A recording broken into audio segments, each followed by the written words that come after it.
Els administradors de la Festa Major han presentat el logotip de la més típica d'aquest 2013 i els seus creadors. D'entre 7 propostes, finalment el quintet es va decantar per la que havien fet el Raimon Gomà i l'Aina Mallol. D'inici, els dos joves dissenyadors havien presentat cadascú per separat la seva proposta. Pels administradors, les dues creacions transmetien sensacions semblants amb moltes coincidències. Davant la dificultat de decantar-se per un o altre, van proposar-los fer un disseny conjunt i per bé que no es coneixien de res, Mallol i Gomà van acceptar la idea. La història sorgeix, jo crec una mica de la indecisió que es van trobar els administradors. Tenien entenc que les dues propostes sobre la taula i tenien la sensació de que tots dos transmetíem una mica el mateix. Amb aquesta idea el que van decidir va ser fer-nos la proposta conjunta per poder fer la imatge. Nosaltres no ens coneixíem i a partir d'aquí ens vam trobar un dia i vam veure si podíem realment acceptar el repte. La veritat és que és curiós, però sense conèixer-nos, les dues propostes eren molt semblants. Potser en el seu cas no utilitzava tant en el color, però sí que tenia molta més importància la tipografia i en el meu cas era el contrari.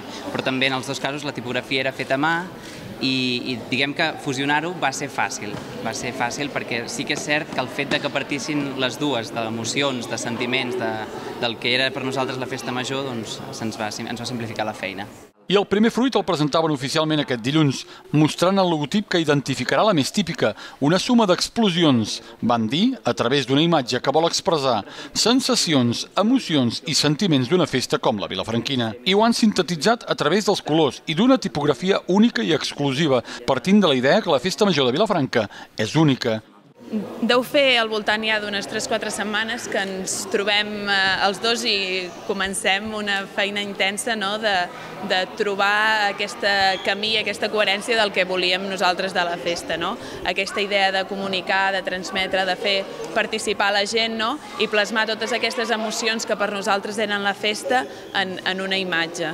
Sí, diguem que la imatge té dues parts molt importants. Per una banda el color i per una altra la tipografia.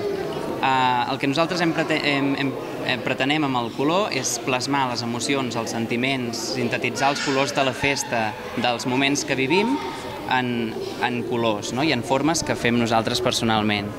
I d'altra banda, és molt important la tipografia, que com remarquem molt, que està feta a mà, que és una tipografia única i que el que aconseguim és una tipografia amb molt de dinamisme, amb força, amb acció, que és el que és per nosaltres la festa. Moments molt sentits i molt viscuts. A l'acte de presentació fet a la Casa de la Festa Major, els dos dissenyadors van explicar que la seva intenció per anar elaborant tot el que tindrà relació amb la imatge de la Festa Major passarà per fer partíceps a la gent per tal que se la sentin més seva.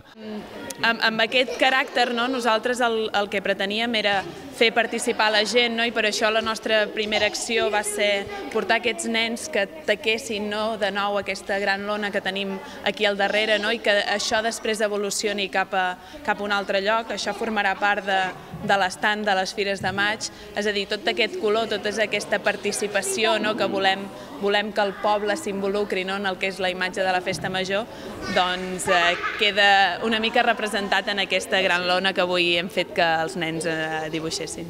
Raimon Gomà és dissenyador gràfic i interiorista i sempre ha viscut la festa molt intensament com a espectador i integrant del Ball de Nans. I Aina Mallol ha estudiat disseny industrial i a l'actualitat és la cap de colla dels Xicots de Vilafranca. L'endemà de la presentació de la imatge de la Festa Major, el 3 de 8 Televisió recollia les primeres impressions d'alguns vilafranquins. Doncs que trobo que és acolorit, és vistós, és alegre i potser amb el temps que correm una cosa alegre i bonica que entri així pels ulls és agradable. Jo penso que està força bé i més fent per gent jove és donar-li també pas a que entrin aquestes corrents de feina, de treball i el trobo molt bé. Bueno, doncs a mi no m'acaba de fer el fet. Lleig no és, però com entusiasmar-me no... El veig molt una mica així dibuix infantil i a sobre doncs un pegot negre, no ho sé, no m'acaba de fer el pes. Em sembla força bé la tipografia, bastant original i crida l'atenció bastant i però el que els colors no els faria tan escampats, més junts i no tan vius. Doncs ja t'he dit que em sembla molt maco, perquè és llamatiu, el coloriu que porta està molt bé, molt ben ferit. Per tant, a vostè li ha agradat, Sí, a jo sí. Bueno, està bé perquè té color, no? I estan com estan les coses, sempre fa alegria veure coses amb color, no? Està bé, és divertit.